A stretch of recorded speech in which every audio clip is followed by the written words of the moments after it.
Former Vice President Joe Biden's close relationship with Senator Bernie Sanders and willingness to engage with progressives could spell a difference between the 2020 presidential contest and former Democratic nominee Hillary Clinton's failed 2016 bid, Sanders said in an interview in the New Yorker magazine published on Tuesday. "I think the difference now is that, between you and me, I have a better relationship with Joe Biden than I had with Hillary Clinton, and that Biden has been much more receptive to sitting down and talking with me and other progressives than we have seen in the past," the Vermont lawmaker said. Sanders competed against Clinton in 2016, and was the last Democrat standing against Biden during the 2020 primary contest. Democrats loyal to Clinton, with whom Sanders had an icy rapport, have criticized Sanders for what they saw as his insufficient effort to get his progressive backers behind her in 2016 after she defeated him in the primary. Pressed to address that criticism, Sanders told The New Yorker that he did everything he could to get Clinton elected. But he said there was a misconception about how much influence candidates, on their own, can have on their supporters' votes.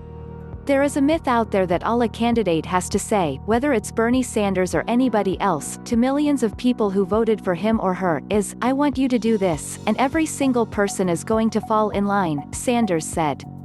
"That's just not the way it works in a democracy."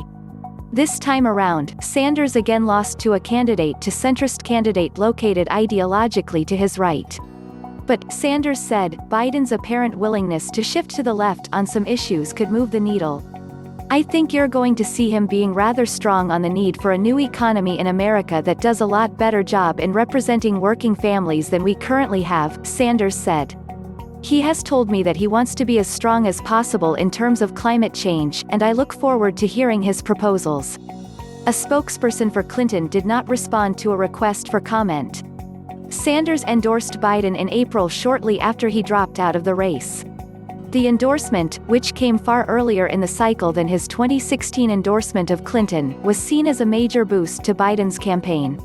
The two candidates announced at the time of Sanders's endorsement that their campaigns would form joint task forces to work out compromises on policy in 6 major areas: the economy, education, climate change, criminal justice, immigration reform and health care.